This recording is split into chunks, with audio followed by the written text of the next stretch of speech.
Di sebuah kota kecil yang tenang, hiduplah seorang pengemis tua bernama Pak Dargo. Rambutnya memutih, bajunya lusuh, dan tubuhnya tampak renta. Setiap pagi ia duduk di sudut jalan dekat kantor polisi, menengadahkan tangan sambil menyapa orang-orang dengan senyum ramah. Tak banyak yang tahu siapa dia sebenarnya, dan tak sedikit pula yang memandangnya sebelah mata. Namun, beberapa bulan terakhir, warga sekitar dibuat bingung oleh pemandangan tak biasa. Seorang poluan muda dan cantik bernama Rina sering terlihat duduk di samping Pak Dargo, berbicara hangat, bahkan membawakan makanan dan pakaian bersih.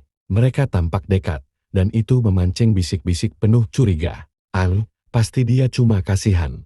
Mungkin dia kenal karena sering patroli. Atau jangan-jangan pengemis itu santet. Gosip makin liar ketika tersebar kabar mengejutkan. Bintang-bintang Rina menikah dengan Pak Dargo. Bintang-bintang diam-diam, tanpa pesta. Hanya akad sederhana di masjid kecil. Semua geger. Teman-teman sesama polisi pun terheran. Beberapa mencibir di belakangnya. Polwan cantik kok nikah sama pengemis, dia pasti diguna-guna. Gak masuk akal. Namun, Rina tetap tenang. Tak sedikit pun dia membela diri. Ia hanya berkata singkat, kalian tidak tahu siapa dia sebenarnya. Beberapa minggu kemudian, sebuah kejadian tak terduga membungkam semua cibiran.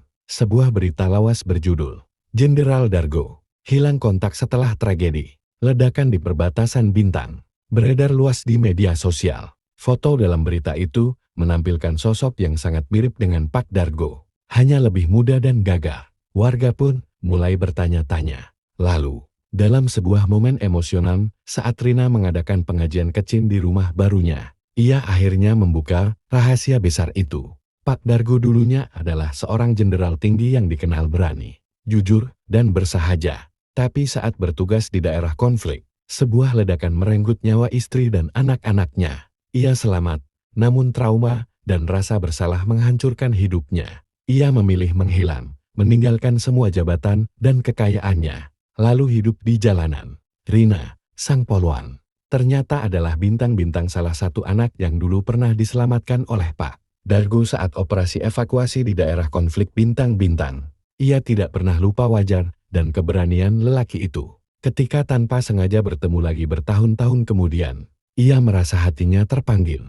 Orang ini pernah menyelamatkan hidupku. Sekarang, aku ingin menyelamatkan hidupnya, kata Rina dengan mata berkaca-kaca. Bukan cinta biasa yang menyatukan mereka, tapi rasa hormat, rasa terima kasih, dan keyakinan bahwa kebaikan sejati tak pernah melihat usia, status, atau penampilan. Sejak hari itu, warga kota tak lagi memandang Pak Dargo dengan hina. Ia dihormati, bahkan diundang untuk berbicara di berbagai acara. Banyak yang menyesali penilaian mereka yang dangkal. Setelah kebenaran tentang Pak Dargo terbongkar ke publik, perubahan besar terjadi di lingkungan tempat mereka tinggal. Rumah sederhana yang dulu hanya dikunjungi oleh Rina dan segelintir tetangga baik hati, kini sering didatangi orang-orang yang ingin minta maaf, mendengar cerita hidup Pak Dargo, atau sekadar menyalami sang pengemis yang ternyata bukan orang sembarangan.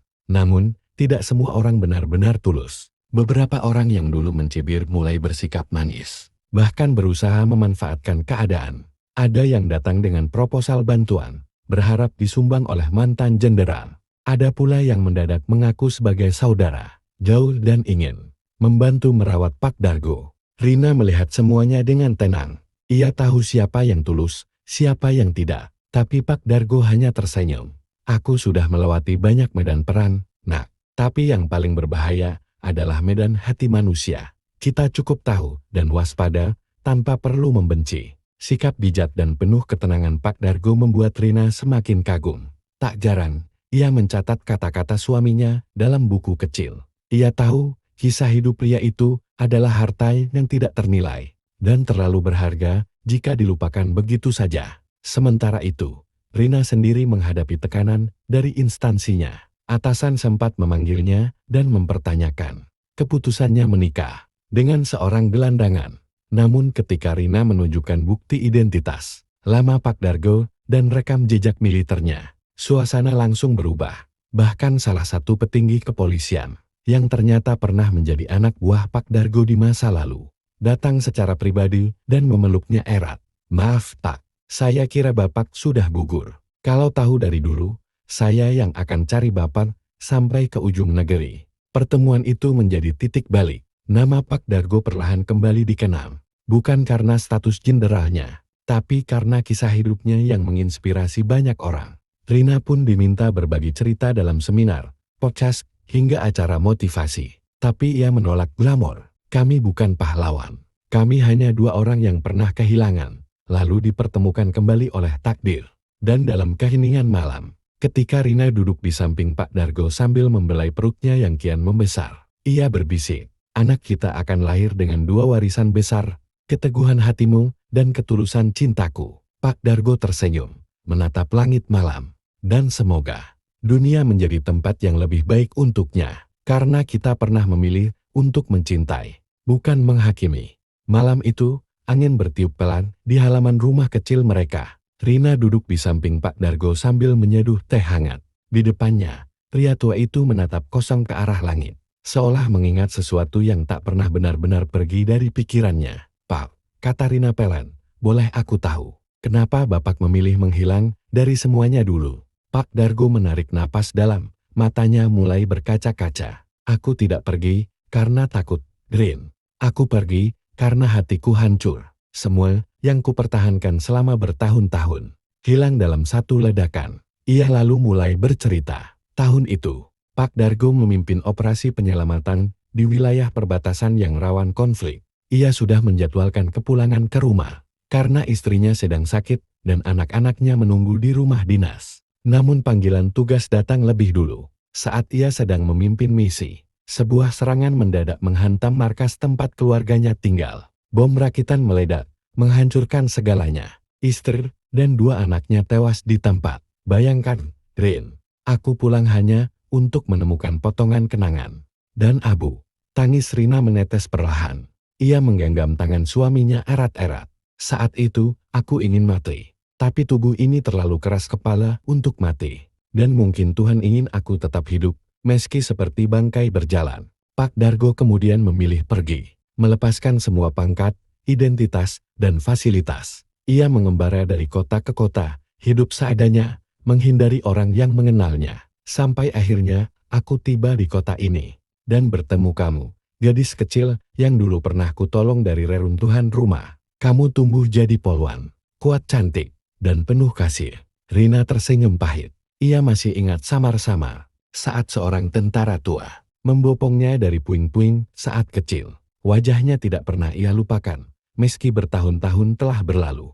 Takdir memang aneh, ya, katanya pelan. Bukan aneh, tapi penuh misteri yang kadang terlalu dalam untuk dimengerti. Malam itu, keduanya duduk dalam diam. Tapi di dalam hati mereka, ada kedamaian yang belum pernah mereka rasakan sebelumnya. Luka Pak Dargo mungkin takkan pernah hilang sepenuhnya. Tapi kini ia punya alasan untuk terus berjalan, untuk hidup. Dan Rina, yang dulu kehilangan orang tuanya, kini menemukan sosok ayah, suami, sekaligus guru dalam satu pribadi yang tak disangka-sangka.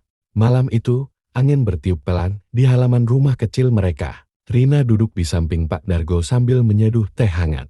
Di depannya, pria tua itu menatap kosong ke arah langit, seolah mengingat sesuatu yang tak pernah benar-benar pergi dari pikirannya.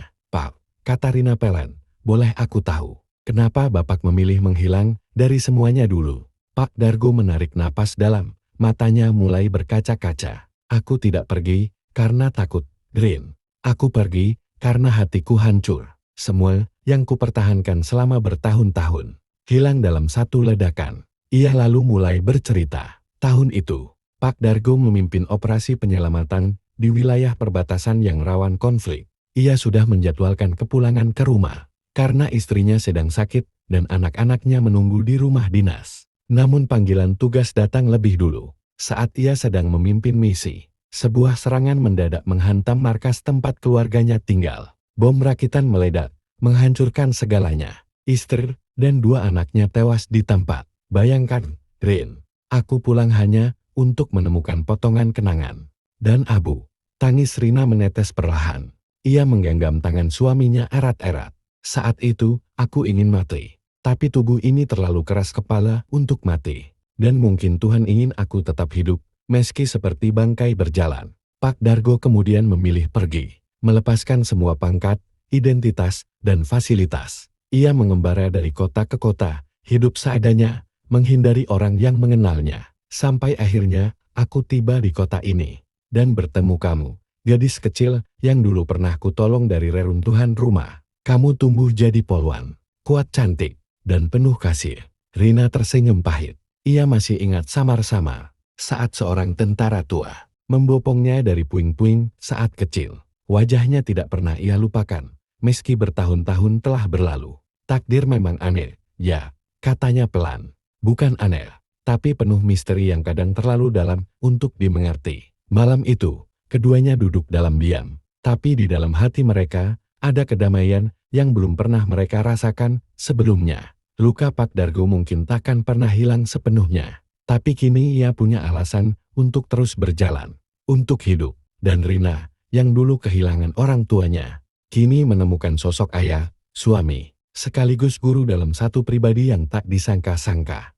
Beberapa tahun pun berlalu. Arya kini tumbuh menjadi anak kecil yang cerdas dan ceria. Rambutnya hitam tebal seperti Rina, tapi sorot matanya tenang dan penuh kebijaksanaan jelas. Menurun dari Pak Dargo, hari-hari keluarga kecil itu dipenuhi tawa. Rumah mereka tak mewah, tapi hangat. Rina tetap berdinas sebagai poluan. Kini berpangkat lebih tinggi dan dihormati rekan-rekannya. Ia dikenal bukan hanya karena kinerjanya, tapi juga karena keberaniannya memilih cinta yang tak biasa. Sementara itu, Pak Dargo perlahan menjadi sosok yang dihormati banyak orang. Ia mulai diundang ke sekolah-sekolah dan acara sosial, membagikan kisah hidupnya. Tapi ia selalu membuka setiap pidato dengan kalimat sederhana. Jangan pernah menilai seseorang dari bajunya, karena siapapun bisa menyembunyikan luka, kekuatan, dan kemuliaan di balik kain yang lusuh. Meski dikenal luas, Pak Dargo tetap hidup sederhana. Ia masih suka menyapu halaman sendiri, masih duduk di warung kopi kecil dekat pos polisi, dan masih tersenyum ramah pada siapapun yang lewat. Tak ada arogansi, hanya ketenangan yang lahir dari seseorang yang telah berdamai dengan masa lalu. Suatu hari, saat ulang tahun Arya yang kelima, Rina membacakan surat yang ia tulis. Sejak lama surat yang tak pernah ia berani tunjukkan sebelumnya. Untuk suamiku, terima kasih telah memilih hidup. Walau hidup dulu terasa begitu berat. Terima kasih telah menerima cintaku, meski aku datang saat kau merasa tak layak dicintai. Dan terima kasih telah menjadi ayah dari anak kita. Aku tahu, aku tak menyelamatkanmu. Kau yang menyelamatkanku dari dunia yang penuh penilaian dan mengajarkanku arti mencintai tanpa syarat. Pak Dargo menangis. Tangis yang bukan karena sedih, tapi karena penuh syukur. Ia memeluk Rina dan Arya erat-erat. Di akhir hidupnya kelak, bukan pangkat, bukan gelar, bukan status yang ingin ia tinggalkan, tapi cerita tentang bagaimana seorang pria tua yang pernah terjatuh begitu dalam, bisa bangkit kembali, karena satu hal, bintang-bintang cinta yang tulus, bintang-bintang, dan kisah itu akan terus hidup, bukan hanya di hati keluarganya, tapi juga di hati semua orang yang pernah mendengarnya.